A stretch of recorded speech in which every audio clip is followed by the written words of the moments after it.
Tissa and the Fire of Resentment. Long ago, when the Buddha was still living in the world, there was a monk in the Sangha named Tissa. He was a close relative of the Buddha, born into the noble Shakya clan. Although he had entered the monastic life only after the age of 50, Tissa often carried a subtle pride in his heart because of his royal lineage and his connection to the Buddha, though he himself did not realize it. In the monastery, the monks lived according to strict rules and proper conduct.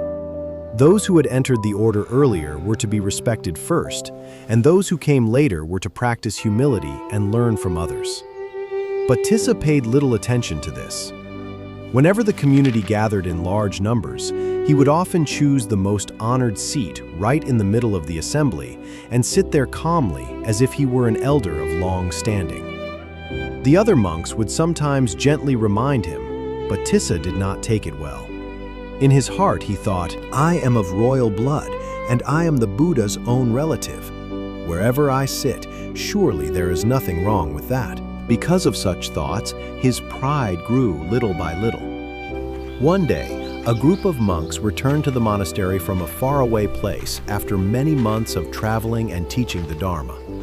They were senior monks, long ordained and deeply respected by all. When they entered the lecture hall, they saw a plump, dignified monk sitting in the very center of the gathering. Thinking he must be a venerable elder, they approached him with great respect. Some of them even prepared water to wash his feet, according to the old custom of honoring seniors. But in the course of conversation, they discovered that the monk before them had only been ordained for a few months. The monks were surprised. One of them said, "You have only recently entered the order, yet you sit in the seat of the elders?" Another added, "A person who studies the Dharma must first learn humility. If one does not know how to respect those who came before, how can one make progress on the path?" These words were meant as sincere correction, but to Tissa, they felt like thorns piercing his pride. His face flushed red. His ears burned hot. A storm of anger rose within him. He did not think about whether he himself had been in the wrong. He only felt humiliated in front of everyone. The more he thought about it, the more offended he became. In the end, Tissa burst into tears and hurried to the Buddha. When he arrived, he complained, "Blessed One, those monks scolded me, insulted me, and humiliated me. Please judge this matter for me." The Buddha listened quietly to the whole story. He understood everything as clearly as one standing on a mountain and looking down upon the flat fields below. After asking a few questions, the Buddha calmly said, "Tissa, in this matter, you are the one at fault. You have only recently entered the order, yet you did not observe the proper etiquette of the Sangha. The monks were right to remind you. Go and apologize to them, and let the matter be settled." Hearing this, Tissa became even more unwilling to accept it. He lowered his head, but resentment filled his heart. He thought, "They scolded me in front of so many people. Why should I apologize?" So he fell silent, but the fire of anger continued to burn inside him like hidden embers beneath the ashes.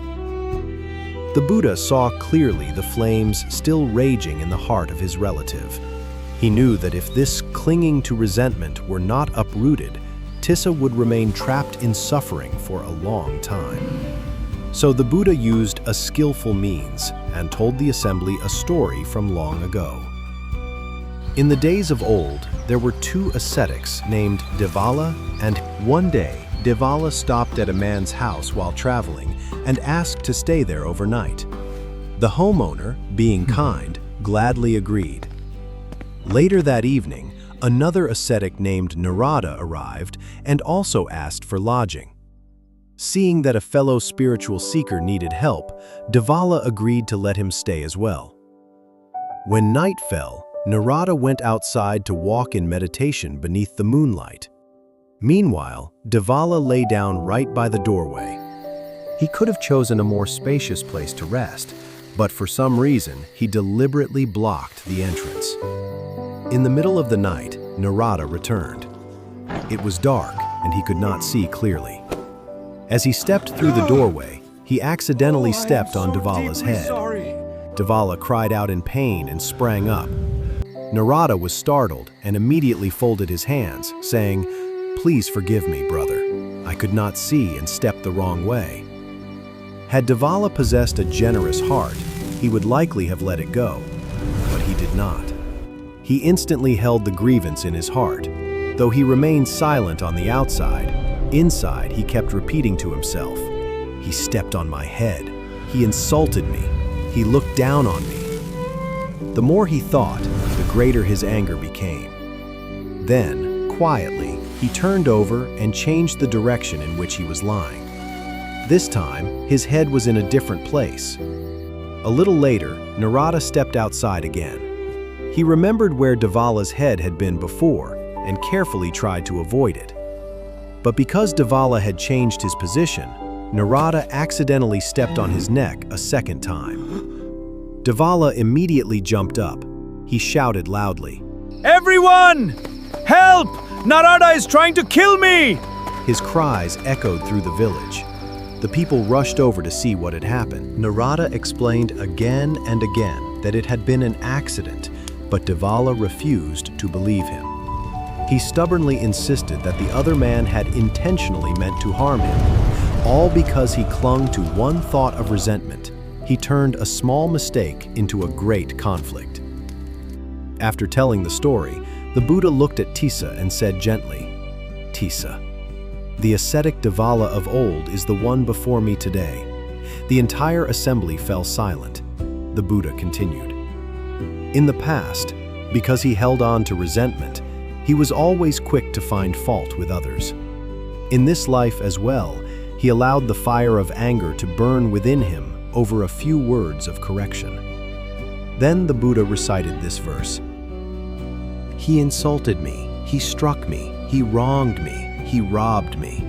Those who cling to such thoughts will never find the end of hatred.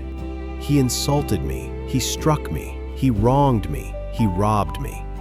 Those who do not cling to such thoughts will see their hatred fade away. The verse echoed through the assembly like a bell ringing in the early morning. Everyone fell into deep reflection. For in life, what causes people suffering is not only the harsh words or the difficult situations they face. What causes even greater suffering is holding on to those things in the heart. It is like holding a piece of burning charcoal to throw at another person. Before it ever reaches the other, your own hand has already been burned. Hearing this, Tissa's heart gradually became clear. He realized that all along he had been fixating on the faults of others while forgetting to look at himself. From that day on, he let go of his resentment, apologized to the monks, and devoted himself earnestly to practice. And so, the story was passed down from generation to generation as a reminder.